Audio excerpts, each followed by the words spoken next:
Hello dear student, तो continue करते हैं हमारा लास्ट क्लास का topic that is system of equation, solving system of equations. तो उसमें हमने तीन सिस्टम पढ़े थे, एक तो 2 वेरिएबल 2 इक्वेशंस, एक 2 वेरिएबल्स 3 इक्वेशंस एंड लास्ट वाला 3 वेरिएबल्स 3 इक्वेशंस। ठीक है ना। तो हमारा कुछ पार्ट रह गया था उसमें, कौन से वाले में, 3 इक्वेशंस 3 इक्वेशंस वाले में, सॉरी 3 वेरिएबल्स 3 इक्वेशंस वाले में। So let's recall the point that we have seen in the last class. उसके बाद फिर हम नया देखेंगे। तो मैं केवल डिस्कस कर रहा हूँ, अभी रिकॉल कर रहा हूँ 3 वेरिएबल 3 इक्वेशन वाला। ठीक है ना। तो इसमें सबसे पहले क्या किया था, पूरा देखते हैं। मैंने बोला सबसे पहले जो हमारी 3 इक्वेशन थी वो ऐसी थी, a1x plus b1y plus c1z is equal to d1।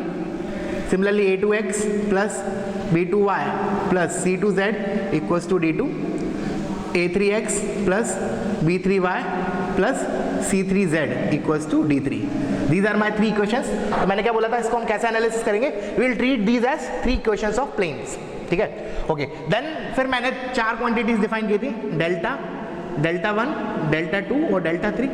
Delta क्या था, एक्स वाई जेड के कोफिशिएंट से बनने वाला determinant, that is a1 b1 c1 a2 b2 c2 a3 b3 c3। Similarly delta 1 क्या था, जो फर्स्ट रो कॉलम था a1 a2 a3, उनको हटा के मैंने क्या लिख दिया, d1 d2 d3। ठीक है ना। और column 2 column 3 same as that in delta. And delta 2 क्या होगा, उसका कॉलम 2 मतलब b1 b2 b3 हटा के क्या लिखूंगा मैं, d1 d2 d3। And lastly delta 3 में क्या करूंगा मैं, जो कॉलम 3 था that is c1 c2 c3, उनको हटा के d1 d2 d3 लिखूंगा। तो ये 4 क्वांटिटीज डिफाइन की थी अपन ने। उसके बाद हमारा एनालिसिस चालू हुआ था। कैसे चालू हुआ था कि हमने क्या किया था, लेट्स से मैंने इसको इक्वेशन 1 बोला था उधर, इसको इक्वेशन 2, इसको इक्वेशन 3। फिर हमने क्या किया था, इक्वेशन 1 को a1 के कोफैक्टर से मल्टीप्लाई किया था, इक्वेशन 2 को a2 के कोफैक्टर से और इक्वेशन 3 को a3 के कोफैक्टर से मल्टीप्लाई किया और ऐड किया था। उधर ऐड करने पे हमारा क्या आया था, हमारी ये इक्वेशन आई थी, delta into x is equal to delta 1। Similarly अगर मैं cofactor of b1 b2 b3 से मल्टीप्लाई करके ऐड करूंगा तो मेरे को इक्वेशन मिली थी ये। और अगर cofactor of c1 c2 c3 से मल्टीप्लाई करके ऐड करूंगा तो मेरे को क्या इक्वेशन मिली थी, ये आया था। ठीक है। अब आता है हमारा प्रॉपर एनालिसिस, केसेस। फिर हमने देखा था केस 1, मैंने बोला if delta not equal to 0, सबसे पहला, सबसे इजी केस, सबसे पहला केस, अगर डेल्टा 0 नहीं है तो दिख रहा है क्लियरली, अगर डेल्टा 0 नहीं है तो इस डेल्टा को मैं डेल्टा 1 के नीचे लेके जा सकता हूँ, इसको डेल्टा 2 के नीचे, इसको डेल्टा 3 के नीचे। That means I will get unique solution. Your unique solution होंगे क्या, x is equal to delta 1 upon delta, y is equal to delta 2 upon delta and z is equal to delta 3 upon delta. लिख लो, this implies unique solution. यहाँ तक clear है, unique solution. उसके बाद आते हैं हम केस 2 पे, जो हमने ऑलरेडी डिस्कस कर लिया था। केस 2 क्या था कि डेल्टा 1 डेल्टा 2 डेल्टा 3 में से, अच्छा उससे पहले केस 2 में मैंने बोला कि जैसे मैंने डेल्टा नॉट इक्वल टू 0 के लिए एनालिसिस कर लिया, तो दूसरा केस क्या बचा, of course delta equals to 0। मतलब 2 ही चीजें हो सकती है, या तो डेल्टा 0 नहीं होगा या होगा, नहीं होगा तो this is my solution scenario, मतलब यूनिक सॉल्यूशन। अब डेल्टा इक्वल्स टू 0 होगा तब क्या होगा, तब हम 2 केसेस डील करेंगे। कैसे, मैंने बोला अगर डेल्टा 0 है, डेल्टा 0 है तो दिख रहा है इन तीनों इक्वेशन में LHS इज 0। अब मैंने बोला कि अगर डेल्टा 1 डेल्टा 2 डेल्टा 3 में से, तीनों में से एटलीस्ट एक नॉन जीरो आ गया, फॉर एग्जांपल डेल्टा 2, तो ये इक्वेशन किस में कन्वर्ट हो गई, 0 is equal to non zero, which is absurd result. That means what, no solution. ठीक है। तो इसमें क्या लिखा था, if delta is equal to 0 and if at least one of delta 1 comma delta 2 comma delta 3 is non-zero, then no solution। Clear है क्या बोला मैं, अगर डेल्टा 1 डेल्टा 2 डेल्टा 3 में से एक भी अगर नॉन जीरो आ गया, then and if delta is 0 then my solution will be no solution. ठीक है। अब आते हैं केस 3, जो कि मैंने तुम लोग को बोला था इसके बारे में डिटेल डिस्कशन हम नेक्स्ट क्लास में करेंगे, तो दैट इज केस 3। ठीक है ना। तो केस 1 केस 2 तक तो हो गया, which is easy, but case 3 जो है अब अगेन बहुत एनालिसिस लगेगा इसमें, सो बिल्कुल पेशेंस के साथ देखना, फुल कंसंट्रेशन के साथ। केस 3 ऑफ कोर्स क्या होगा, इफ डेल्टा इक्वल्स टू 0। ये तो केस 2 में भी था, लेकिन उधर क्या था, केस 2 में at least one of the delta 1, delta 2, delta 3 0, but अब मैं इधर क्या ले रहा हूँ, all deltas, that is delta 1 equals to delta 2 equals to delta 3 equals to 0। तो मैंने लिखवाया था, इतना लिखवाया था कल की क्लास में कि देयर आर 2 पॉसिबिलिटीज, मतलब कंसिस्टेंस भी हो सकता है, मतलब सॉल्यूशन आ भी सकता है, या नॉन कंसिस्टेंस, मतलब नो सॉल्यूशन भी हो सकता है, ठीक है। वो अब उसका हम प्रॉपर एनालिसिस कर रहे हैं। इट इज सेम लाइक जो हमने उधर किया था ना, 3 इक्वेशंस 2 वेरिएबल्स में, उसी टाइप की चीज़ है, ठीक है। अब देखना, अब मैं सिनेरियो ले रहा हूँ, ठीक है। मैंने कहा हमने डेल्टा कैलकुलेट किया, डेल्टा 1, डेल्टा 2, डेल्टा 3 कैलकुलेट किया, सभी को 0 आ गया। अब हमारा एनालिसिस क्या होगा, अब हम क्या करेंगे, अब हम मैनुअली देखेंगे। क्या देखेंगे कि भैया कोई भी 2 प्लेन पैरेलल तो नहीं है, पैरेलल डिस्टिंक्ट तो नहीं है, या कोइंसिडेंट तो नहीं है। Just like we have seen there lines के बारे में, जब हमारी ये वाली पॉसिबिलिटी हट जाती थी तो हम लास्ट केस क्या होता था, हम ये देखते थे कि भैया इस पर्टिकुलर वैल्यू ऑफ लैम्डा के लिए हमारे कोई भी 2 लाइंस पैरेलल और डिस्टिंक्ट तो नहीं है, क्वेश्चन वहीं खत्म, नो सॉल्यूशन। अगर कोइंसिडेंट आती थी फिर हम थर्ड लाइन देखते थे कि उसकी पोजीशनिंग क्या है उन 2 लाइंस के रिस्पेक्ट में। Similarly here we have to deal like planes. मतलब क्या करेंगे, अब हम लिखते हैं फर्स्ट, इसके अंदर केस थर्ड के अंदर first one, if any 2 of the planes are parallel and distinct, जैसे उधर था हमारा if any of the 2 lines are parallel and distinct, तो हम क्या बोलते थे, no solution. Similarly here also no solution. हमें थर्ड प्लेन की पोजीशनिंग चेक ही नहीं करना। The reason is if 2 planes are parallel. अब थर्ड प्लेन को कैसे भी रखो, तीनों प्लेन, हमें एक भी पॉइंट ऐसा नहीं मिलेगा जो तीनों पॉइंट प्लेन पे लाई कर रहा है। Hence directly I will say this implies no solution. देखो ध्यान से। अब आते हैं नेक्स्ट केस थर्ड के अंदर ही। ये तो गया if 2 line planes are parallel and distinct. अब मैं क्या ले लूँ, if 2 planes are coincident. If मैं पूरा नहीं लिखूँ, तुम लिख लेना, if any 2 of the planes are parallel की जगह, इधर की जगह वर्ड यूज कर रहा हूँ कोइंसिडेंट, देन अब क्या होगा, अब मुझे थर्ड प्लेन की पोजीशनिंग देखनी पड़ेगी कि भैया थर्ड प्लेन कहीं दोनों प्लेन्स के कोइंसिडेंट तो नहीं है, क्या इन दोनों प्लेन के पैरेलल तो नहीं है, क्या इन दोनों प्लेन को कट कर रहा है। तो we have to see the 3 possibilities. There will be 3 such possibility inside this. क्या क्या होंगी देखना, मैं लिख रहा हूँ ए, इसके अंदर ए बी सी, 3 पॉसिबिलिटी हैं। किसके अंदर, जब मैंने क्या किया, अभी तक जहाँ तक क्या क्या कर लिया हमने सारे डेल्टा निकाले, सभी को 0 आ गया। फिर हमने देखा no 2 planes are parallel and distinct, तो मतलब नो सॉल्यूशन। फिर मैंने बोला अगर 2 प्लेन्स कोइंसिडेंट आ गए, उसके अंदर की बात चल रही है, if 2 of the planes are coincident. अब मैं लिख रहा हूँ then if third plane is parallel and distinct, this implies no solution. मतलब क्या बोल रहा हूं मैं, 2 प्लेन्स तो पैरेलल डिस्टिंक्ट आ गए थे, सॉरी पैरेलल कोइंसिडेंट आ गए, उसके अंदर की बात चल रही है। अब तीसरा प्लेन क्या है, इसी के पैरेलल है, तो of course no solution. If third plane is also coincident, this implies infinite solution.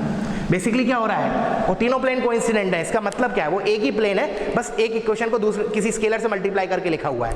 For example x + y + z = 5, 2x + 2y + 2z = 10, 3x + 3y + 3z = 15। तो these 3 are nothing but coincident planes। तो इसमें मैंने क्या बोला, infinite solutions. और third possibility क्या है, अगर 2 प्लेन्स कोइंसिडेंट है और तीसरा प्लेन जो है वो उन 2 कोइंसिडेंट प्लेन के ना तो पैरेलल है ना कोइंसिडेंट है, तो क्या करेगा, इंटरसेक्ट करेगा। और किस में इंटरसेक्ट करेगा, एक लाइन में इंटरसेक्ट करेगा। तो if third plane is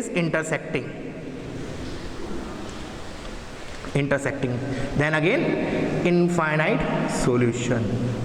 Are you getting it? एक बार मैं और बता देता हूँ। जैसे मैंने बोला for example, just let me take some book. दोबारा देखो, हमने इस प्लेन में क्या क्या देखा, this is one plane, this is one plane. If these 2 planes are coincident, let's say this is my third plane, this page. If this is distinct, parallel and distinct, चलो इधर से स्टार्ट करते हैं। If 2 planes are coincident, if third plane is parallel and distinct, here a scenario, then there is no point of intersection, hence no solution. If third plane is also coincident, ये मतलब तीनों plane coincident हो गए, infinite solution. And if third plane is intersecting, मतलब ये दोनों planes तो coincident रखे हुए हैं और थर्ड प्लेन मेरा ऐसा कुछ है, let's say, so you can see कि एक लाइन में intersect कर रहे हैं, therefore infinite solution. तो अब मैं ये और लिख लेता हूँ कि इधर जो मैंने infinite लिखा, इधर जो infinite लिखा, दोनों infinite में अंतर है. ये जो इनफाइनाइट सॉल्यूशन है, ये तो कोइंसिडेंट प्लेन है, तो ये जो इनफाइनाइट सॉल्यूशंस हैं, they are lying on a plane and these infinite solutions lie on a line. देखो लिख लो इसको, भले लिखना है तो डिटेल, थोड़ा और डिटेल में डीप में. ये जो इनफाइनाइट सॉल्यूशन है, दे lies on a line.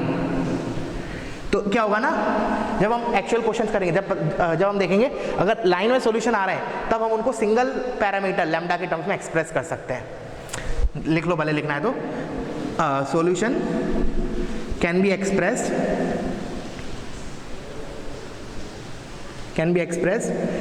In terms of single parameter lambda. Lambda लिख लेना, मैंने बहुत शॉर्ट में लिख रहा हूँ, जगह नहीं है उधर, ठीक है ना. क्या लिखा मैंने, अगर इंटरसेक्टिंग होगा तो वो लाइन ऑफ इंटरसेक्शन, मतलब एक लाइन बनेगी, तो इंटरसेक्शन जो पॉइंट्स हैं, they are infinite points, but all those infinite points lies on a line. तो उन इनफाइनाइट सॉल्यूशंस को जब मैं एक्सप्रेस करूंगा, so I require just single parameter, let's say lambda बोल दिया मैंने. बट जब ये वाले जो इनफाइनाइट सॉल्यूशंस है ना, सेकंड वाले में जो इनफाइनाइट सॉल्यूशंस लिखे, देखो मैं इधर लिख दे रहा हूँ, ये जो इनफाइनाइट सॉल्यूशंस हैं, they lies on a plane, hence उन इनफाइनाइट सॉल्यूशंस को एक्सप्रेस करने के लिए आई रिक्वायर टू पैरामीटर्स. क्या बोला मैंने, जस्ट अ सेकेंड,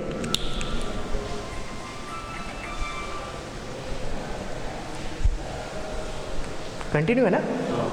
हाँ, तो मैंने बोला कि कहाँ था मैं, हाँ, इस इनफाइनाइट और इस इनफाइनाइट में अंतर बता रहा था मैंने बोला कि if all the three planes are coincident, then also infinite solution. जो but ये infinite solution एक plane पे लाई कर रहे हैं, hence what I will say कि उन solutions को express करने के लिए I require two parameter to express answer. Solution can be expressed in terms of two parameter. या to express solution, ऐसे लिख लो, to express solution we require two parameters. अभी नहीं समझ में आया तो कोई बड़ी बात नहीं है, अभी हम क्वेश्चंस करेंगे तो एग्जैक्ट पता चलेगा क्या बोलना चाह रहा हूँ. ठीक है ना, ये तो हो गया. बट अभी अब मेरी कहानी खत्म नहीं हुई. कहानी खत्म नहीं है, मतलब अभी थोड़ा सा एनालिसिस बाकी है. अब last but not least, very important point. तो अब मैंने केस थर्ड के अंदर मैंने 2 पॉइंट डिस्कस कर लिए, 1 2, और 2 के अंदर अपने आप में 3 पॉइंट थे. अब मैं आ रहा हूँ third possibility inside case 3, which is the most I will say important, favourite of JEE का फेवरेट पार्ट. ठीक है, एडवांस वगैरह में बहुत बार आया है इस टाइप का क्वेश्चन. ठीक है, क्या है अब देखना मैं क्या बोल रहा हूँ.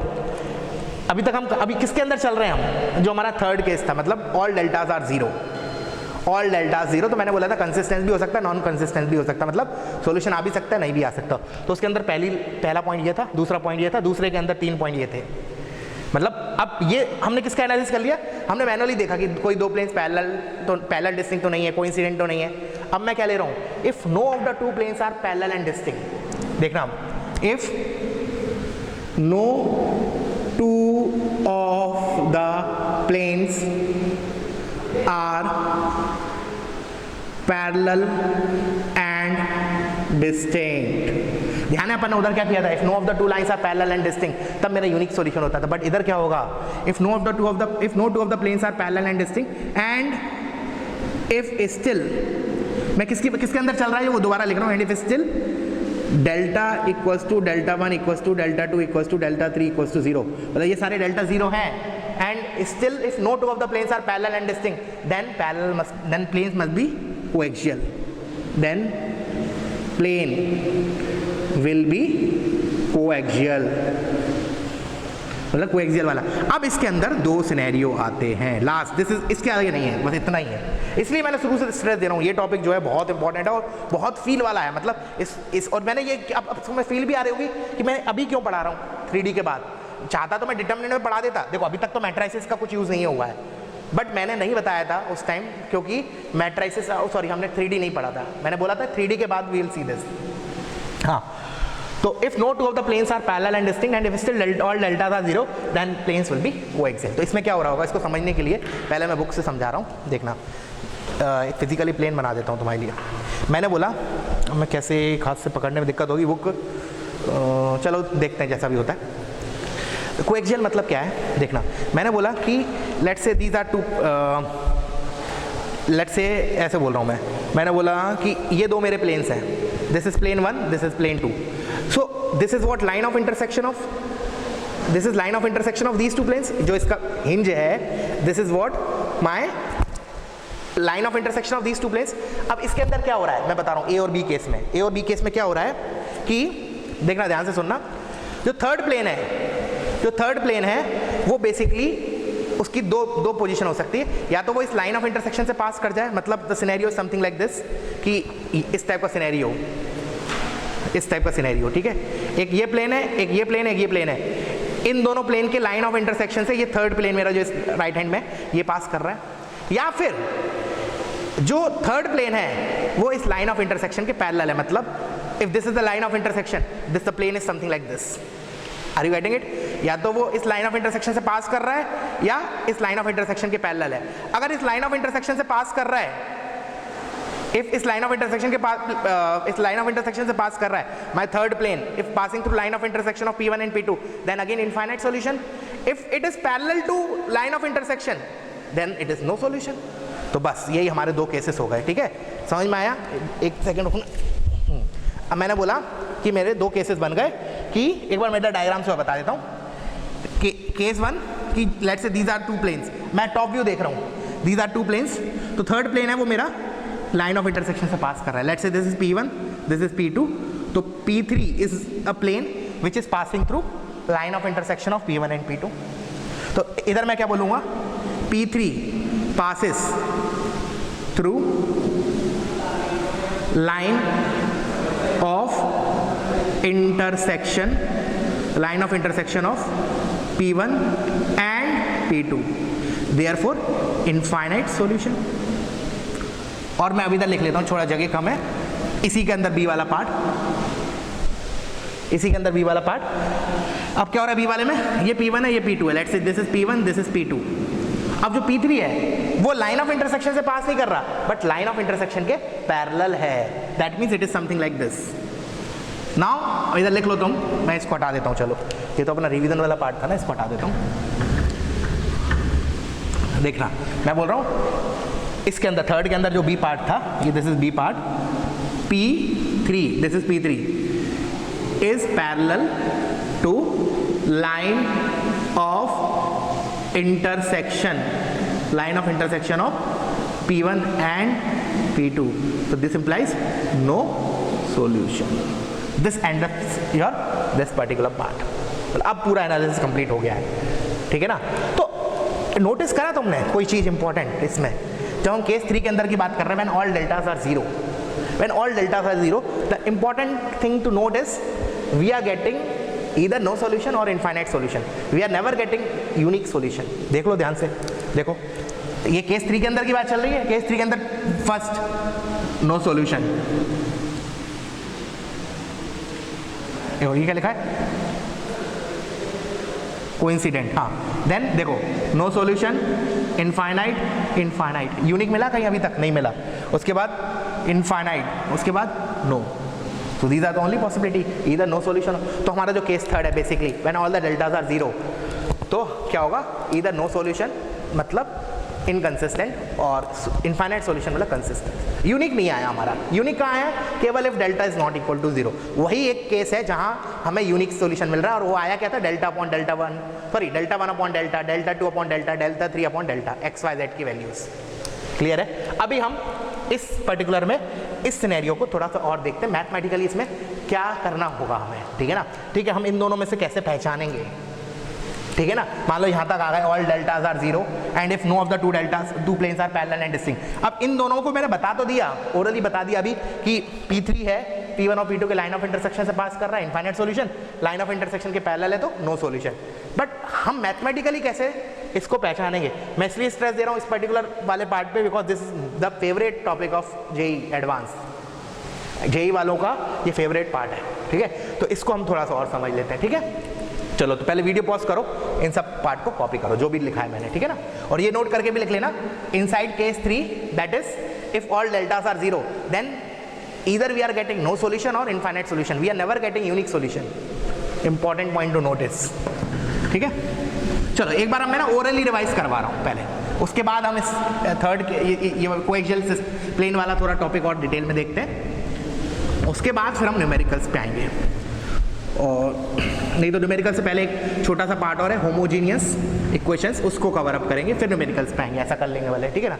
चलो तो मैंने क्या बोला, सबसे पहले 3 वेरिएबल्स 3 इक्वेशंस दिए। First will calculate all deltas, delta, delta 1, delta 2, delta 3। Procedure बता रहा हूँ तुम्हें, क्वेश्चन देख के क्या एकदम सबसे पहले करना है। सबसे पहले डेल्टा निकालो, सबसे पहले डेल्टा निकाला, अगर वो किस्मत से नॉट इक्वल टू 0 आ गया तो कहानी खत्म, वेरी सिंपल।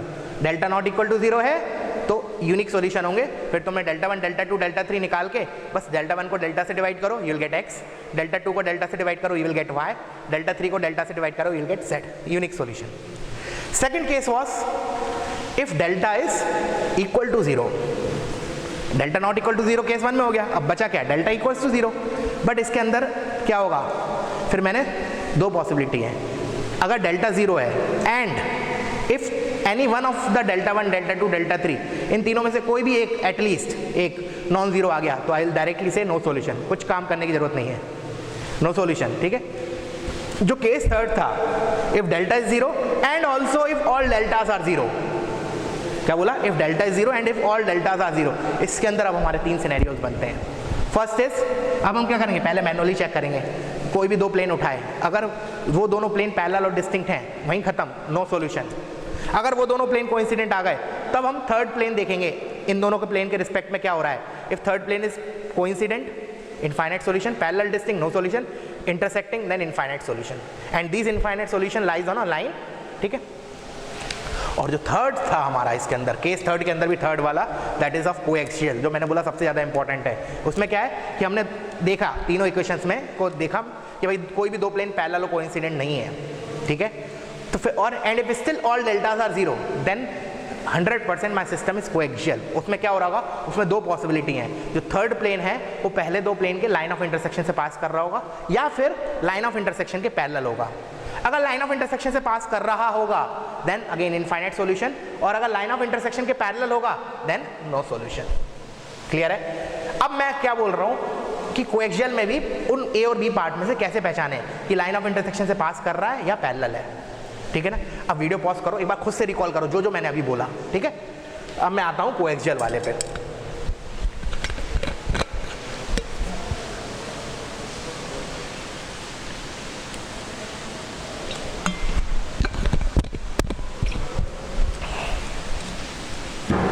हाँ, तो अब हमारे उसी के अंदर भी केस थर्ड के अंदर जो हमारा थर्ड पार्ट था, ठीक है ना, कोएक्सियल वाला,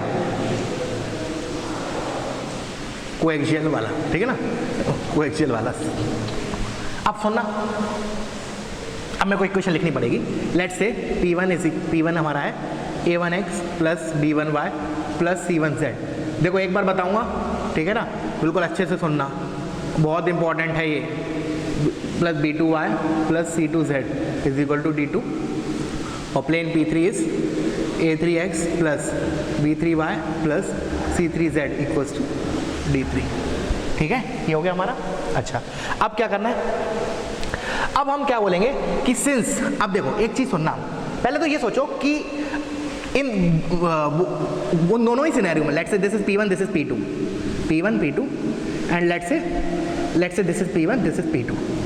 अब मैंने क्या बोला, देयर आर टू सिनेरियोस, या तो प्लेन 3 जो है, मैं टॉप व्यू देख रहा हूँ इसलिए मैं लाइन बना रहा हूँ, एक्चुअली इट इज प्लेन, ठीक है ना, टॉप व्यू। तो when two plane intersects, when you will see from the top, it will look like a cross, ठीक है। और जो थर्ड प्लेन है, लेट्स से इस वाले सिनेरियो में लाइन ऑफ इंटरसेक्शन से पास कर रहा है, और इस वाले सिनेरियो में लाइन ऑफ इंटरसेक्शन के पैरेलल है, दिस इज P2, ठीक है। Now what is it, can you see क्या डिफरेंस होगा P1 और P3 में, बता सकते हो। मतलब P1 और P3, आई एम सेइंग कि दो प्लेन इंटरसेक्ट कर रहे हैं लाइन ऑफ, तो या तो प्लेन लाइन ऑफ इंटरसेक्शन से पास करेगा या उसके पैरेलल होगा। सो मैं क्या बोल रहा हूँ, चलो कंक्लूड क्या बोल रहा हूँ कि जो P3 है ना, इस वाला, ये P3 और ये P3, इन दोनों में difference is only in the constant part, variable part same रहेगा। इसका P3 और इसका P3 में, क्योंकि दे आर पैरेलल प्लेन्स ना, बिकॉज लाइन ऑफ इंटरसेक्शन से पास कर रहा है और लाइन ऑफ इंटरसेक्शन के पैरेलल है, तो these two planes are parallel only, so difference is only in the constant part. लिख लो सेम वेरिएबल पार्ट, क्योंकि हमें पता है ना अगर दो प्लेन्स पैरेलल हैं, पैरेलल एंड डिस्टिंक्ट, देन उनमें जो एक्स वाई जेड के कोफिशिएंट होते हैं they are same, just difference कहाँ आता है, कांस्टेंट पार्ट में, उसी के कारण तो वो शिफ्ट हो जाता है। तो मैंने कहा same variable part, same variable part, only difference in constant part, only difference in constant part. Clear हुआ? मैंने बोला ये P3 जो लाइन ऑफ इंटरसेक्शन पास कर रहा है और ये P3 जो लाइन ऑफ इंटरसेक्शन के पैरेलल है, इन दोनों ही प्लेन्स में वेरिएबल पार्ट सेम रहेगा, the difference is only of constant part. चलो अब आते हैं इस पे। तो मैंने बोला एक मिनट के लिए इस पे आ रहा हूँ। मैंने बोला कि if P3 passes through line of intersection of P1 and P2, then from family of planes I can write P3 as a linear combination of P1 and P2. That is P3 is equal to lambda P1 plus mu P2। ठीक है, अगर दो planes के line of intersection पास कर रहा है third plane, तो मैं उसको लीनियर कॉम्बिनेशन के टर्म्स में लिख सकता हूँ। ठीक है, अच्छा अब क्या करें, अब मैं इसमें वैल्यूज रख देता हूँ। तो P1, अब P1 को उठा के इधर P3 ये P3 है, P3 यहाँ उठा के रखो, P1 यहाँ रखो और P2 यहाँ रखो। Now what we will do, now see here we will equate the coefficient of x, y, z and constant part on both the side. चलो कर लेते हैं इसको। तो पहले तो ये डायग्राम बना लो, ये डायग्राम बना लो, मैं इसको रब कर रहा हूँ, थोड़ा स्पेस क्रिएट करना है, तो कॉपी दिस डायग्राम। अब मैंने बोला ठीक है, इसका फर्दर एनालिसिस में अब मैं इक्वेशन रख रहा हूँ। मैंने क्या बोला, P3 अगर लाइन ऑफ इंटरसेक्शन से पास कर रहा होगा तो इस टाइप की इक्वेशन होगी उसकी। तो अब मैं इसमें रख रहा हूँ, that is A3x plus B3y plus C3z minus D3 is equal to lambda times P1, मतलब A1x plus B1y plus C1z minus D1 plus mu times P2, तो मतलब A2x plus B2y plus C2z minus D2। ये हो गया। अब मैं क्या करूँगा, I'll equate the coefficients on both the sides. So what you will get from here, A3 is equal to lambda A1 plus mu A2। अब देखना बहुत इंपॉर्टेंट कंक्लूजन आने वाला है, lambda B1 plus mu B2 and C3 is equal to lambda C1 plus mu C2 and lastly minus D3 is equal to minus lambda D1 minus mu D2। ये तुम्हें करना पड़ेगा, इसलिए फेवरेट है JEE वालों का, ये थोड़ा लेंदी भी है और काफ़ी लॉजिकल है। अब क्या करें, अब सुनना ध्यान से, देखो अभी तो तुम्हें A1 B1 C1 D1 ये सब दिख रहे हैं, जब वैल्यूज दिखेंगे ना तो it will be easy for you जब हम एक्चुअल क्वेश्चंस लेंगे। ठीक है, तो अभी इसलिए घबराना नहीं है। हम क्या करेंगे, इन दोनों इक्वेशन से solve these two get lambda and mu, solve these two get values of lambda comma mu. मैंने बोला इन दोनों को सॉल्व करके you just get the values of lambda and mu. अब मैं क्या क्लेम कर रहा हूँ, सुनना ध्यान से, चाहे क्या नाम है अपना, केस 1 हो केस 2, मतलब केस 1 केस 2 में इनसाइड केस 3 बोलो, कोएक्सियल वाले के अंदर या तो ये वाला सिनेरियो हो या फिर ये वाला सिनेरियो हो, मतलब this is P3, this is P1, this is P2, this is P3, this is P1, this is P2। What I am saying कि चाहे ये वाला सिनेरियो हो चाहे ये वाला सिनेरियो हो, इधर से जो लैम्डा और म्यू की वैल्यू आएंगी ना वो इसको 100% सेटिस्फाई करेंगी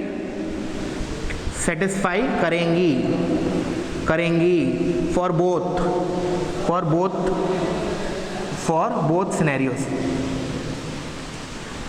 सिनेरियोज से मेरा मतलब है चाहे P3 point line of intersection से पास कर रहा हो चाहे लाइन ऑफ इंटरसेक्शन के पैरेलल हो, लेकिन ये वाली कंडीशन अगर सेटिस्फाई हो गई जो यहाँ से लैम्डा और म्यू निकल के आए उससे, that means what, this means कि अगर ये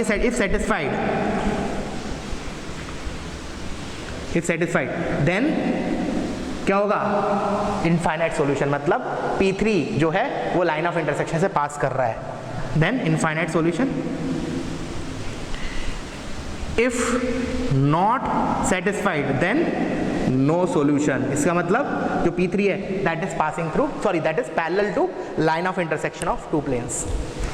आर यू गेटिंग इट? क्या किया मैंने बोला कि सबसे पहले क्या हुआ हमारा, सारे डेल्टा जीरो आ गए, कोई भी दो प्लेन पैरेलल डिस्टिंक्ट या पैरेलल कोइंसिडेंट नहीं है, मतलब कोइंसिडेंट पैरेलल वाला केस नहीं है, और सारे डेल्टा जीरो आ गए। तब मैंने बोला तब हमारा क्या होगा, कोएक्सियल वाला सिस्टम होगा। उसमें भी दो सिनेरियोज बनते हैं कि जो P3 है वो लाइन ऑफ इंटरसेक्शन से पास हो जाए या लाइन ऑफ इंटरसेक्शन के पैरेलल हो, मतलब जो ये दोनों में ही जो P3 आएगा उसमें केवल वेरिएबल पार्ट सेम रहेगा, उसमें केवल कांस्टेंट का अंतर होगा।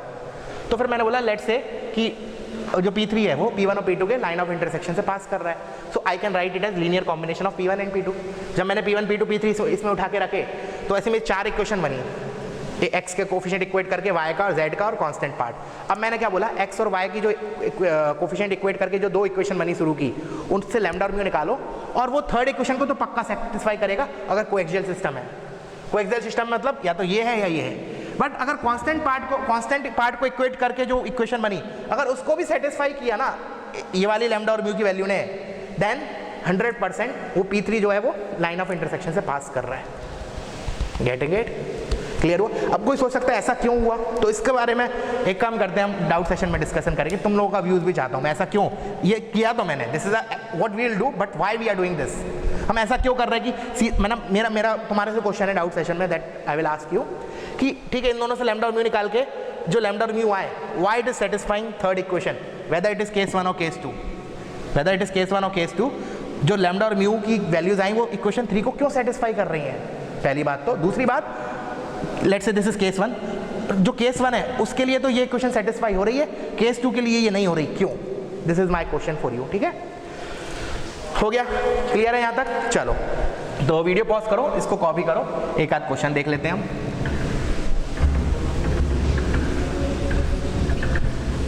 और नहीं तो एक काम करता हूँ, होमोजीनियस वाला और कवर कर लेता हूँ थोड़ा सा, ठीक है, उसके बाद, क्योंकि homogeneous is a special case, ठीक है ना, तो उसको और कवर कर लेते हैं, उसके बाद फिर एक साथ क्वेश्चन ले लेंगे जो ज़्यादा बेटर रहेगा। ठीक है, चलो तो मैंने बोला अभी जो हमने देखा इसका स्पेशल केस देख रहा है, दैट इज होमोजीनियस। तो मैंने तुम्हें टर्मिनोलॉजीज में तो बताया था होमोजीनियस होता क्या है, when D1 D2 D3 is 0 then the system is called homogeneous system. तो पहले तो मैंने इक्वेशन लिख ली A1x, पहले इधर लिख लो अगर लिखना है तो, होमोजीनियस सिस्टम, होमोजीनियस सिस्टम, इसे पहली equation A1x plus B1y plus C1 is equal to 0, A2x plus B2y plus C2 equals to 0, A3x plus B3y plus C3 equals to 0। तो you can C D1 D2 D3 0 है, hence this is a homogeneous system. This is a very special case. कैसे special case आप समझते हैं इसको, तो इसको समझने के लिए मैं चाहूँगा कि तुम लोग वीडियो पॉज करके पहले नोट्स पढ़ लो, पहले उसको अच्छे से, जो हमारा जनरल केस है उसको पहले सारे केसेस को एक बार और देखो, उसके बाद इस पर ज़्यादा सीखने मिलेगा। ठीक है ना, तो क्या मैंने बोला, जो तुमने अभी हमने इससे पहले पढ़ा उसको पहले रिवाइज करो कि if delta not equal to 0 unique solution, if delta equals to 0 then you have to see all the deltas, if all the deltas में से कोई भी एक डेल्टा नॉन जीरो है no solution, if all the deltas are 0 then we have different scenarios 1 2 and 3। फिर वो सब चीज़ें एक बार देख के उसके बाद इस पे आओ। ठीक है, चलो अब सबसे पहला ऑब्जर्वेशन क्या है इस इन तीनों क्वेश्चंस में, कि सोचो सबसे पहला ऑब्जर्वेशन कि जो 0,0,0 है वो इसको भी सेटिस्फाई कर रहा है, इसको भी सेटिस्फाई कर रहा है, इसको भी सेटिस्फाई कर रहा है, that is means all the 3 planes passes through origin. इसका मतलब ओरिजिन मतलब एक सॉल्यूशन तो आने ही वाला है कम से कम, इसका मतलब मैंने बोला ओरिजिन इस पे भी लाई कर रहा है, इस पे भी लाई कर रहा है, इस पे भी लाई कर रहा है, that means what, origin is at one of the solution, कुछ भी हो कांस्टेंट्स कुछ भी हो, एक सॉल्यूशन तो आने ही वाला है कम से कम।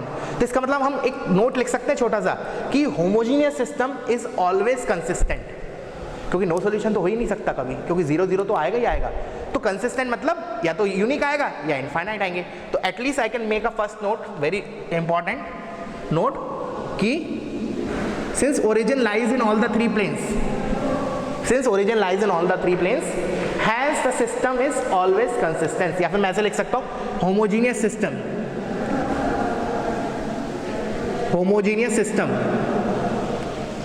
is always consistent। Homogeneous system हमेशा कंसिस्टेंट होगा, क्योंकि नो सॉल्यूशन आ ही नहीं सकता, क्योंकि हमने देख लिया ओरिजिन तो सेटिस्फाई करेगा ही करेगा। तो अब तो सोच सकते हो कितना स्पेशल हो गया। अब हमारे इससे पहले जो हमने केसेस देखे थे, केस 1, केस 2, केस 3 और केस 3 के अंदर फर्दर केसेस, उन सब में जहां जहां नो सॉल्यूशन था ना, वो तो इधर आने से ही रहा, मतलब आएगा ही नहीं। ठीक है, चलो तो अब हम इसमें अगेन सेम कहानी, अब वो प्रीवियस की तरह केस 1, अब देखना इसमें कितने कम केसेस हो जाएंगे, बिकॉज वो सारे पार्ट्स हट गए जहां जहां नो सॉल्यूशन लिखा था। केस 1 क्या था हमारा, डेल्टा नॉट इक्वल टू 0। अब सुनना ध्यान से, इंटरेस्टिंग चीज, डेल्टा नॉट इक्वल टू 0, तो ये तो पक्की बात है वो जनरलाइज था, तो यूनिक सॉल्यूशन तो आएगा ही, यूनिक सॉल्यूशन तो आना ही है। अब सुनना, अब मैं बोल रहा हूं यूनिक सॉल्यूशन है और मुझे पता है x is equal to 0, y is equal to 0, z is equal to 0, इसका वन ऑफ द सॉल्यूशन है, क्योंकि all the three plane passes through origin. तो इन दोनों को स्टेटमेंट को मिला के मैं क्या बोल सकता हूं, जो यूनिक सॉल्यूशन है that is x is equal to y is equal to z is equal to 0, और इसको हमने एक स्पेशल नाम दिया था, this is called trivial solution. समझ में आया कैसे कैसे मैंने वर्ड्स बोले उस जिस फ्लो में। सबसे पहले मैंने बोला homogeneous system are always consistent since all the three planes passes through origin, तो ओरिजिन तो इसका सॉल्यूशन है। अब मैंने केस 1 में बोला कि डेल्टा नॉट इक्वल टू 0 के लिए हमने जनरलाइज देखा था, यूनिक सॉल्यूशन आता है। अब मैं बोल रहा हूं यूनिक सॉल्यूशन है प्लस ओरिजिन सॉल्यूशन है। व्हाट डज दिस मीन कि origin is the only solution, origin is the only solution, मतलब x is equal to y is equal to z is equal to 0 is the solution. और एक इसका special नाम देखा था हमने टर्मिनोलॉजीज में कि इसको तो हम ट्रिवियल सॉल्यूशन बोलते हैं। Are you getting it? Very very important. ठीक है, चलो अब आते हैं केस 2। अच्छा आपको सोचो, जो हमारा उधर केस 2 था, क्या वो इधर एग्जिस्ट करेगा? तो एक तो सिंपल IQ से नहीं करेगा, सीधा straight forward. The reason is case 2 उधर हमारा क्या था कि if delta is 0 and if at least one of the delta 1, delta 2, delta 3 is non-zero, then my system is inconsistent, no solution। तो no solution सुनते से ही हमारा क्या आएगा, वो तो इधर एग्जिस्ट ही नहीं करेगा, बिकॉज हमने देखा होमोजीनियस सिस्टम तो हमेशा कंसिस्टेंट होते हैं, तो नो सॉल्यूशन वाला सिनेरियो तो आने से रहा, तो इसलिए केस 2 एग्जिस्ट ही नहीं करेगा। एक तरीका तो बोलने का ये है। दूसरा तरीका क्या है? दूसरा तरीका क्या है? मैथमेटिकली देखो, अब डेल्टा नॉट इक्वल टू 0 इधर कवर हो गया, केस 2 होता क्या मेरा, डेल्टा इक्वल्स टू 0। फिर केस 2 में हमने क्या बोला था, if at least one of delta 1, delta 2, delta 3 is not 0। But खुद सोचो, जब मैं डेल्टा 1, डेल्टा 2, डेल्टा 3 निकालूंगा ना, डेल्टा 1, डेल्टा 2, डेल्टा 3, ये 0 आना ही आना है। द रीजन इज हम डेल्टा 1 लाते कैसे थे, जो A1, A2, A3 है उसको किससे रिप्लेस करते थे, D1, D2, D3 से। तो यू कैन सी डेल्टा 1 में जो डिटर्मिनेंट होगा उसमें जो फर्स्ट कॉलम होगा वो D1, D2, D3 होंगे, एंड D1, D2, D3 इधर इज 0, 0, 0, तो उसका फर्स्ट कॉलम 0 हो गया। और मुझे पता है किसी डिटर्मिनेंट का अगर एंटायर रो या कॉलम 0 हो जाए then determinant value 0, hence delta 1 is 0। Similarly delta 2 is 0, delta 3 is 0। So जो हमने उधर केस किया था कि at least one of the delta 1, delta 2, delta 3 equals to 0, non 0, वो तो इधर आ ही नहीं रहा। तो this is the second explanation why case 2 does not exist for homogeneous system. Are you getting it? चलो अब आते हैं केस 3 पे। केस 3 अगेन इसमें क्या होगा, इफ डेल्टा इक्वल टू 0 और डेल्टा 1, डेल्टा 2, डेल्टा 3 तो बाय डिफॉल्ट 0 ही होंगे होमोजीनियस के लिए, वो हमने इधर प्रूफ किया, अभी बताया प्रूफ इसका। क्योंकि जब एंटायर कॉलम 0 हो जाएगा, डेल्टा 1 के लिए कॉलम 1, डेल्टा 2 के लिए एंटायर कॉलम 2 0 हो जाएगा, डेल्टा 3 के लिए एंटायर कॉलम 3 0 हो जाएगा, hence by default these 3 are always 0 for homogeneous system. चलो अब मैंने आया केस 3 के अंदर, if delta 1, delta 2, delta 3 all are 0। अब इस सब उधर हमने कैसे स्टार्ट किया था केस 3 में, इफ हम क्या करते थे, इसके बाद मैनुअली चेक करते थे कि कोई भी दो प्लेन्स पैरेलल डिस्टिंक्ट तो नहीं है, और पैरेलल डिस्टिंक्ट होते थे तो वहीं हमारा खत्म, नो सॉल्यूशन। बट इसमें क्या पैरेलल डिस्टिंक्ट वाला आएगा केस? नहीं। The reason is no solution आना ही नहीं है, तो इसमें पैरेलल डिस्टिंक्ट वाला तो आ ही नहीं रहा, तो वो वाला पार्ट भी खत्म। फिर हम क्या बोलते थे, थर्ड प्लेन जो सॉरी फिर हम देखते थे कोई भी दो प्लेन कोइंसिडेंट तो नहीं है, तो अब वो इधर देख लेते हैं। If two planes are coincident, if two planes are coincident, इसके अंदर मेरे उधर तीन सिनेरियोज बनते थे। अब मैं क्या दिखता था, थर्ड प्लेन पैरेलल डिस्टिंक्ट तो नहीं है, वो तो इधर होगा नहीं, बिकॉज वो that corresponds to no solution, वो इधर तो आना नहीं है। तो हमारे क्या बचते थे, इसके अंदर तीन आते थे, बट इधर हमारा दो ही आएंगे। क्या होगा, जो थर्ड प्लेन है वो भी कोइंसिडेंट हो जाए, अगेन इनफाइनाइट सॉल्यूशन। या फिर जो थर्ड प्लेन है, मैं शॉर्ट में लिख रहा हूं तो मैं प्रॉपर लिखना है, if third plane is coincident, if third plane is intersecting, then again infinite solution, but इस इनफाइनाइट और इस इनफाइनाइट में अंतर है। इधर तो क्या है basically all three planes are coincident हो गए, तो ऑल दो तीनों ही प्लेन एक ही प्लेन है बेसिकली, वो सिमिलर मतलब एक कांस्टेंट का अंतर है, मतलब कांस्टेंट का अंतर है मतलब एक कांस्टेंट से मल्टीप्लाई करके लिखी है तीनों इक्वेशंस। तो ठीक है, ये जो इनफाइनाइट सॉल्यूशंस हैं इनको ये सॉल्यूशंस जो होंगे एक प्लेन पे लाई करेंगे, और उन सॉल्यूशंस को एक्सप्रेस करने के लिए I require two parameters, just we have seen in the special sorry general case. And here the infinite solutions जो है वो इंटरसेक्टिंग है, मतलब दो प्लेन कोइंसिडेंट हो गए, थर्ड प्लेन ऐसे पास कर रहा है, तो solution lies on a line. Hence in solution को एक्सप्रेस करने के लिए I require single parameter, let's say lambda.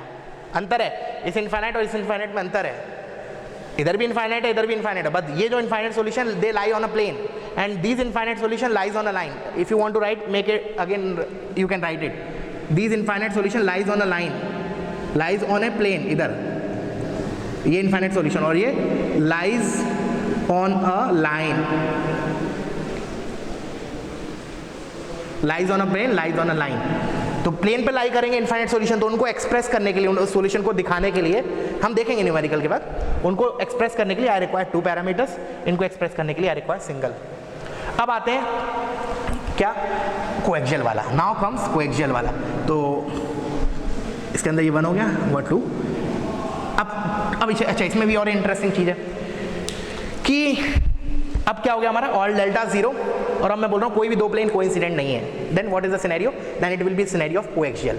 और कोएक्सियल में भी जो दो सिनेरियो आ रहे थे हमारे, one is no solution, one is infinite solution, उसमें नो सॉल्यूशन वाला आएगा ही नहीं, एक तो सिंपल है क्योंकि कंसिस्टेंट है सिस्टम हमारा। तो इसका मतलब क्या होगा, 100% क्या होने वाला है, जो थर्ड प्लेन है वो पहले दो प्लेन के लाइन ऑफ इंटरसेक्शन से पास करेगा। द थर्ड प्लेन P3, एक तो पहले लिख लो सिनेरियो कौन सा रहा है, कोएक्सियल वाला, कोएक्सियल सिस्टम। कोएक्सियल सिस्टम में भी क्या बोल रहा हूं, एक ही सिनेरियो बन रहा है, that is P3 is passing through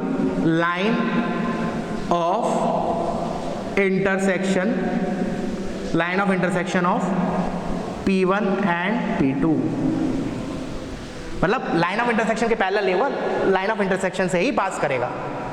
ठीक है, चीजें क्लियर हुई।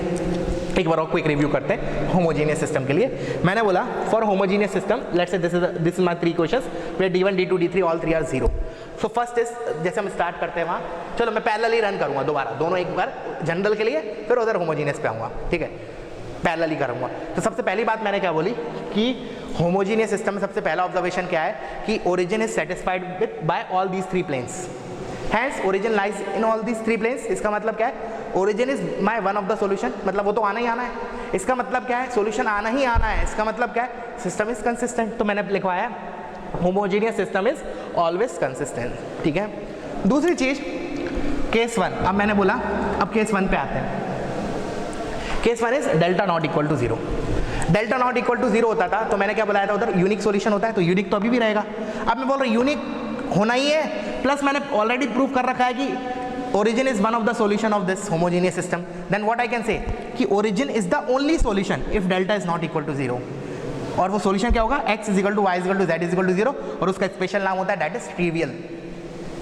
अब आते हैं केस 2 पे। उधर हमारा केस 2 क्या था, if delta is 0 and if at least one of the delta 1 delta 2 delta 3 is non zero, तो हम क्या बोलते थे, no solution। but since no solution तो आना ही नहीं है क्योंकि ये होमोजेनियस सिस्टम है, कंसिस्टेंट है, तो इसलिए केस 2 आएगा ही नहीं, जो हमारा उधर केस 2 था। और मैंने एक तरीका तो ऐसे बोला और दूसरा तरीका बोला कि इसमें क्या होगा, होमोजेनियस सिस्टम के लिए डेल्टा 1 डेल्टा 2 डेल्टा 3 हमेशा 0 होंगे। A1 B1 C1 C2 अगर ये कुछ भी हो, these 3 will delta will always be 0 because delta 1 में column 1 entire column 1 is 0, delta 2 में एंटायर कॉलम 2 is 0, डेल्टा 3 में entire column 3 is 0, hence all these 3 deltas will be 0। तो इसमें वाला सिनेरियो तो आएगा ही नहीं कि if at least one of the delta 1 delta 2 delta 3 is non zero, तो इसलिए नो सॉल्यूशन वाला केस इधर नहीं आएगा। केस 3 मैंने बोला सारे डेल्टा 0 हो गए, फिर हम क्या करते थे उधर, फिर पोजीशनिंग देखते थे। पहले हम देखते थे क्या कोई दो प्लेन पैरेलल डिस्टिंक्ट तो नहीं है, वो इधर तो नहीं आने वाला है बिकॉज पैरेलल डिस्टिंक्ट के करस्पॉन्ड नो सॉल्यूशन होता था, नो सॉल्यूशन आना नहीं है, इधर तो आएगा नहीं। फिर हम देखते थे कोई दो प्लेन कोइंसिडेंट तो नहीं है, अगर होते थे तो फिर हम थर्ड प्लेन की पोजीशनिंग देखते थे। तो मैंने बोला थर्ड प्लेन क्या हो सकता है, उधर हमारा 3 पॉसिबिलिटीज होती थी थर्ड प्लेन की, third plane parallel distinct, third plane coincident, third plane intersecting. But इधर 2 ही पॉसिबिलिटी होंगी, third plane coincident, third plane intersecting, parallel distinct नहीं होगा, ठीक है। और थर्ड जो हमारा लास्ट था उधर कोएक्सियल वाला, तो कोएक्सियल वाले को मैंने कैसे समझाया था कि पहले सारे डेल्टास चेक कर लिए, सब कुछ 0 आ गया, and if no of the 2 planes are parallel and distinct, मतलब sorry no of the 2 planes are parallel और कोइंसिडेंट, कोई भी 2 प्लेन्स पैरेलल डिस्टिंक्ट नहीं है, ठीक है, तब क्या करें, तब पक्का कोएक्सियल वाला सिस्टम होगा। तो उधर तो 2 सिनेरियो बन रहे थे कोएक्सियल वाले के अंदर कि जो P3 है that is passing through line of intersection of P1 and P2 या फिर लाइन ऑफ इंटरसेक्शन के पैरेलल होगा। बट इधर मैंने बोला इधर एक ही सिनेरियो होगा कि P3 is passing through line of intersection of P1 and P2, क्योंकि कंसिस्टेंट है सिस्टम, क्योंकि नो सॉल्यूशन तो आना नहीं है, ठीक है। सो this is what all about the theory. तो अब थियरी में कुछ नहीं बचा इसमें, थोड़ा बहुत एक है रैंक करके टॉपिक आता है, वो तुम्हारे डीपीपीज में है, बट एक्चुअली जेई में रैंक जब नहीं है तो फिर भी मैं थोड़ा बहुत आइडिया दे दूंगा नेक्स्ट क्लास में रैंक कैसे निकालते हैं किसी मैट्रिक्स का। और एक और छोटा सा पार्ट आता है, क्या बोलते हैं, इन्वर्स निकालने का एक मेथड होता है, वो और बता दूंगा मैं, ठीक है ना। तो वो लास्ट क्लास में देखेंगे, दैट इज नॉट मतलब जेई के पॉइंट ऑफ व्यू से इंपॉर्टेंट नहीं है, ठीक है, बट फिर भी I will tell you.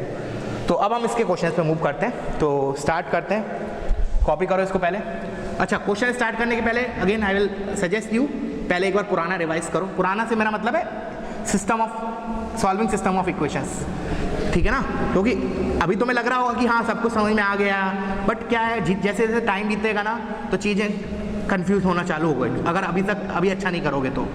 Really this is very interesting topic but most confusing. अगर हर एक चीज़ क्रिस्टल क्लियर नहीं है तो पक्का ये टॉपिक तुम्हें परेशान करेगा आगे, ठीक है। तो it's before proceeding towards question you just revise the notes once, pause करो वीडियो, ऐसा नहीं 2 घंटे तक रिवाइज ही कर रहे हैं, 10-15 मिनट रिवाइज करो, उसके बाद क्वेश्चंस पे जंप करो, ठीक है। चलो, तो अब मैं स्टार्ट कर रहा हूँ क्वेश्चन 1। मैंने लिखा सॉल्व x प्लस वाई। अच्छा, जो चीज़ समझाने वाली होगी वो बताऊंगा, और जो लगेगा कि मैनुअली करते जाना है इसमें वो मैं फ्लो बता दूंगा, मैथमेटिकल कैलकुलेशन तुम लोगों को करना है,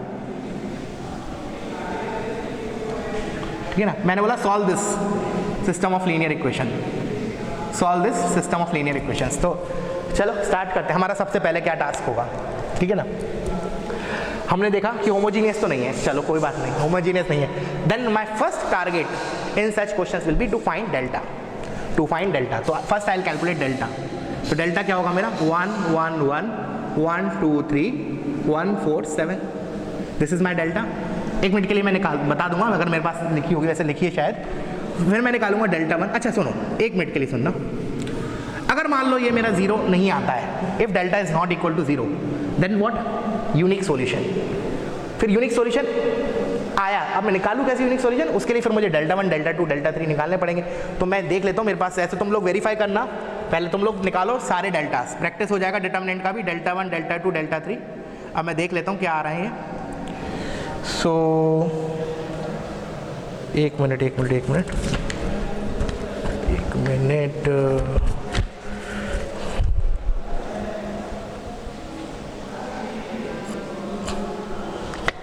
इसमें तो नहीं है मेरे पास 3 4 होमोजीनियस।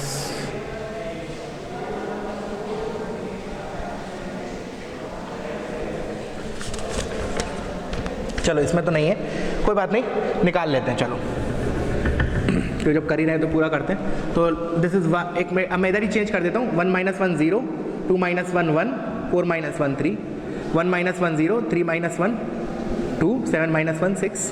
तो ये वैल्यू हो गया, दिस जगह है 6 - 6, ओ 0 आ गया, 0 आ गया। चलो अब 0 आ गया तो फिर मेरा केस 2 या केस 3, अब मेरे को ऑफकोर्स फर्दर मुझे सारे डेल्टास निकालने पड़ेंगे। तो कोई बात नहीं, डेल्टा 1 निकालते हैं। अगर डेल्टा 1 डेल्टा 2 डेल्टा 3 निकाला तो इनमें से अगर एक भी नॉन जीरो आ गया तब भी मेरा क्वेश्चन आसान हो गया, डायरेक्टली लिखूंगा नो सॉल्यूशन। बट अगर ये तीनों भी जीरो आ गए ना तो मेरी मेहनत बढ़ जाएगी। फिर मैं देखूंगा कोई भी 2 प्लेन्स पैरेलल कोइंसिडेंट, तो सॉरी कोइंसिडेंट है, पैरेलल तो नहीं है, वो भी नहीं हुए तो पक्का फिर कोएक्सियल वाला होगा। फिर कोएक्सियल में पूरा टास्क बढ़ने वाला है। देखते जाते हैं। चलो डेल्टा 1 निकालते हैं। तो डेल्टा 1 कैसे निकालेंगे, कॉलम 1 को रिप्लेस कर देते हैं D1 D2 D3 से। तो जो हो जाएगा 6 14 30 और column 2 as it is, this is 1 2 4 this is 1 3 7. So let's calculate this. तो एक काम करते हैं, डायरेक्ट ही कैलकुलेट, नहीं थोड़े बड़े नंबर दिख रहे हैं, पहले मैं 2 कॉमन ले रहा हूँ उसमें से. तो ये 3 हो गया, ये 7 हो गया, ये 15 हो गया. 2 मैंने बाहर ले लिया. Okay, then what to do further, इसको ट्वाइस में घटा रहा हूँ मैं. 7 माइनस ट्वाइस ऑफ 3 मतलब R2 minus twice of R1. तो 7 minus 6 is 1, 2 minus twice is 0, 3 minus 2 is 1. तो थोड़े छोटे हो गए एलिमेंट्स, चलो अच्छी बात है. अब 5 टाइम्स कटा देता हूँ मैं. 15 minus 5 times 3 which is 0. 4 minus 3 times, sorry कितने टाइम्स किया था मैंने, एक मिनट खुद भूल गया इधर क्या था, 5 टाइम्स था. तो 4 माइनस 5 टाइम्स दिस, तो -1. 7 माइनस 5 टाइम्स दिस, तो 2. Now let's open this now. Twice of ये 3 गया, ये 3 गया, तो 3 के साथ मेरा आया, ये गया, ये गया. 0 माइनस ऑफ +1, तो +1 हो जाएगा. -1 टाइम्स ये गया 2, और +1 टाइम्स ये गया, -1. Now what you can see, 3 minus 3 0 आ गया. So you are getting Δ1 0. ठीक है ना. Similarly you have to calculate Δ2. Δ2 निकालते हैं. तो एक बार देख लेता हूँ इसका क्वेश्चन मेरे पास अगर लिखा है डाटा, तो will not waste time, will proceed further. हाँ लिखा है. एक्चुअली तुम निकालोगे ना तो you will see all deltas will be 0. Just this will come out to be 0, this will come out to be. चलो इंटरेस्टिंग है ये, एक्चुअली क्वेश्चन इंटरेस्टिंग होने वाला है. ध्यान से देखना. क्या किया मैंने, Δ0 डेल्टा निकाला, 0 आ गया. Δ1 Δ2 Δ3 सभी को 0 आ गया. ठीक है, यहाँ तक कहाँ आ गया. अब क्या करें, अब खुद सोचा, अब हम कहाँ केस पे आ गए, केस 3 के अंदर आ गए. अब हम केस 3 के अंदर आ गए. अब सबसे पहला टास्क क्या होता है हमारा, हम ये देखते हैं कोई भी 2 प्लेन्स कोइंसिडेंट तो नहीं है, पैरेलल तो नहीं है. ठीक है ना. अच्छा, तो मैंने बोला अभी तक तो मेरा क्या क्या आ गया, delta equals to Δ1 equals to Δ2 equals to Δ3 equals to 0 आ गया. अब मैं देख रहा हूँ कोई भी 2 प्लेन्स पैरेलल वगैरह तो नहीं है, कोइंसिडेंट तो नहीं है. सो पैरेलल वगैरह कैसे देखते हैं, पैरेलल या कोइंसिडेंट कैसे देखते हैं, वो जो कोफिशिएंट्स का रेशियो देख लेते हैं. जैसे मैंने बोला आर दीज 2 प्लेन पैरेलल या कोइंसिडेंट, तो आंसर मिलेगा no. The reason is x का कोफिशिएंट का रेशियो इज 1, इधर 1/2 इधर 1/3 है. क्योंकि अगर 2 प्लेन्स पैरेलल होते हैं तो बेसिकली होता क्या है, उसमें एक्स वाई जेड का कोफिशिएंट या तो हम बोलेंगे सेम होता है या फिर एक दूसरे के मल्टीपल होते हैं. तो यू कैन सी इस इक्वेशन को मैं किसी से मल्टीप्लाई करके ये इक्वेशन तो नहीं ला सकता ना, मतलब वेरिएबल पार्ट को. हेंस ये दोनों प्लेन्स तो पैरेलल नहीं है. क्या ये दोनों प्लेन्स पैरेलल है, नहीं. एक्स का कोफिशिएंट का रेशियो इधर 1 आ रहा है, इधर हाफ आ रहा है वाई का, तो ये भी नहीं है. 1 और 3 है क्या, नहीं है.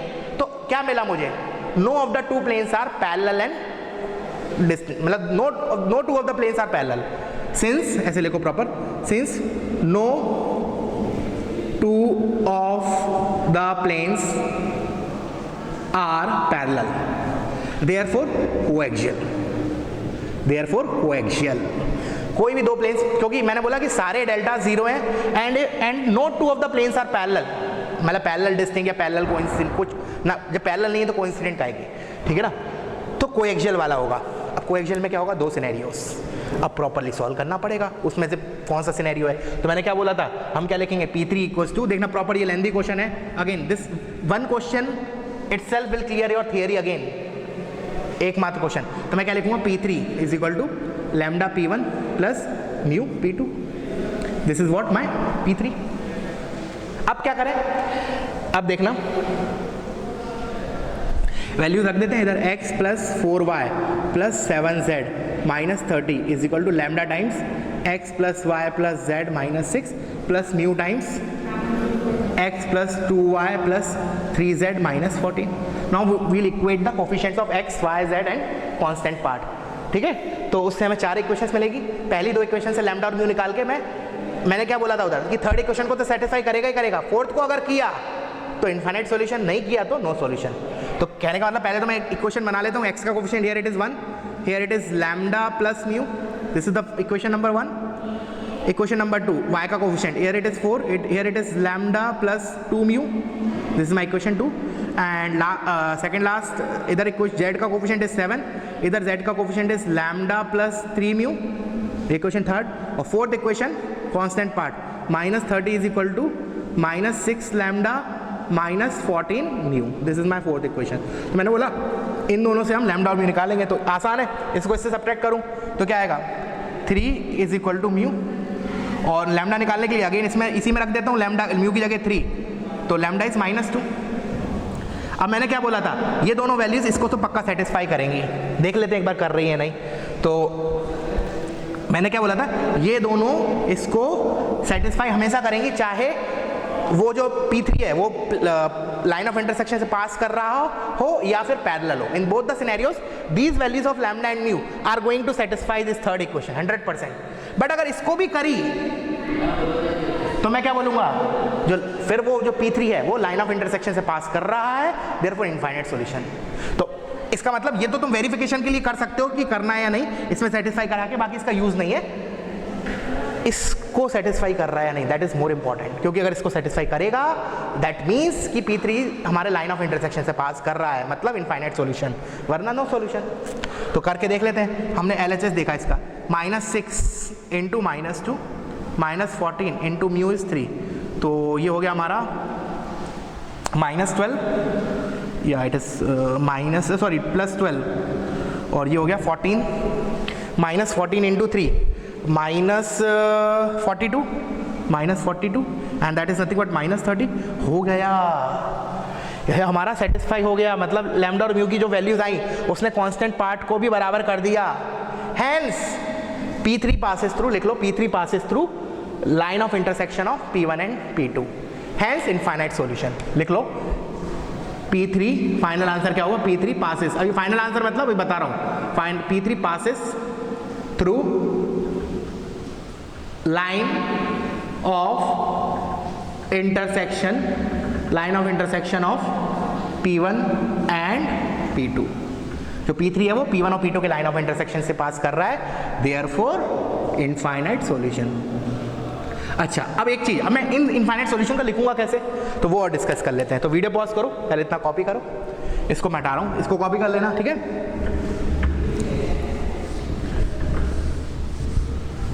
हाँ, मैंने क्या बोला, P3 passes through line of intersection of P1 and P2, infinite solution आ गया।